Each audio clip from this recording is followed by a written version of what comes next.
ദൈവ തിരുനാമത്തിന് മഹത്വം ഉണ്ടാകുമാറാകട്ടെ. കഴിഞ്ഞ ദിവസം പഴയകാല ക്രിസ്തീയ ഗാനങ്ങളെ വളരെ പരിഹസിക്കുന്ന ഒരു പ്രഭാഷണം കേൾക്കാൻ വേണ്ടി തീർന്നു. അദ്ദേഹം ആ പ്രഭാഷണത്തിൽ പറയുന്നത് പഴയകാല ക്രിസ്തീയ ഗാനങ്ങളൊന്നും അത്ര പോരാ, പുതിയ കാലഘട്ടത്തിനൊത്ത് ചമിച്ചിരിക്കുന്ന രൂപപ്പെടുത്തിയിരിക്കുന്ന ഗാനങ്ങളൊക്കെ വേണം നാം ഉപയോഗിക്കാൻ എന്നുള്ളതാണ്. അതിൻ്റെ ശരി തെറ്റുകളിലേക്കൊക്കെ നമുക്ക് പിന്നീട് കിടക്കാം.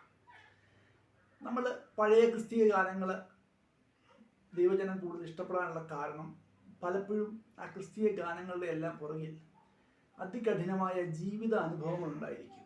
ആ ജീവിത അനുഭവങ്ങളാണ് അവരെ തൂലികയിലേക്ക് പകർത്തിയത്. അപ്പോൾ ആ ജീവിത അനുഭവങ്ങളിൽ നിന്ന് എഴുതിയ ഗാനങ്ങൾ പലപ്പോഴും അത് പാടുന്നവർക്ക് വളരെ ആശ്വാസകരമായിരിക്കും. പെന്തക്കോസ്ത് സമൂഹം ഇന്ന് ഉപയോഗിക്കുന്ന പല പാട്ടുകളും പെന്തക്കോസ്ത് വിശ്വാസികൾ മാത്രം എഴുതിയതൊന്നുമല്ല.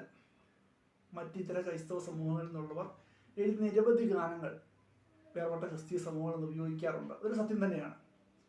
അപ്പോൾ പാട്ട് ആരെ എഴുതി എന്നുള്ളതോ ഏത് കാലഘട്ടത്തിൽ എഴുതിയതോ, അത് പുതിയ പാട്ടോ പഴയ പാട്ടോ ആകട്ടെ എന്നുള്ളതല്ല നമ്മൾ ആ പാട്ടിനെ അംഗീകരിക്കുമ്പോൾ അല്ലെങ്കിൽ അതിനെ പരിഗണിക്കുമ്പോൾ നമ്മൾ നോക്കേണ്ടത്.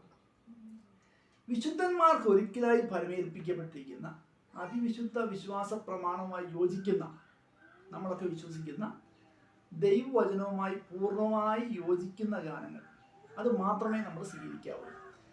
കാരണം പഴയ കാലത്ത് എഴുതപ്പെട്ട പല ക്രിസ്തീയ ഗാനങ്ങളിലും ഉപദേശപരമായ വൈരുദ്ധ്യങ്ങൾ നിരവധിയുണ്ട്.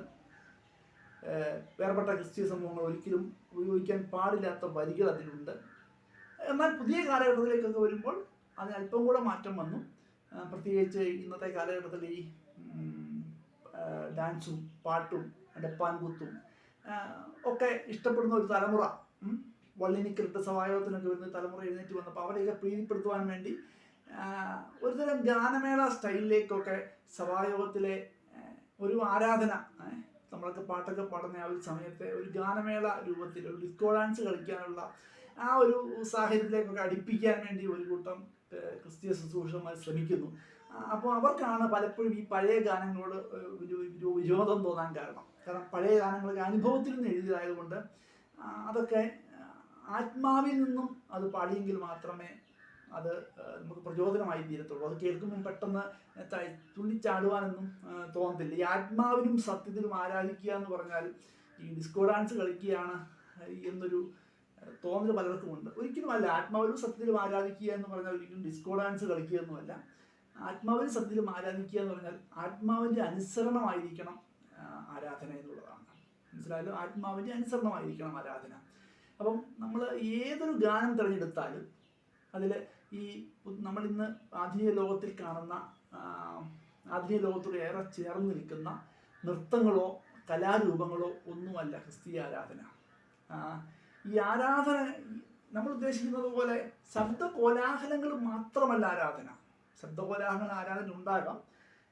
ആരാധന എന്താണ് ആരാധന എന്ന് പണ്ടൊരിക്കൽ ഞാൻ കുറിച്ച ഒരു വരികൾ, അത് ഞാൻ ഏതോ ഒരു ഗ്രന്ഥത്തിന് എടുത്താണെങ്കിൽ ഞാനത് ഒന്ന് വായിക്കുക. ആരാധന എന്നാൽ എന്ത്?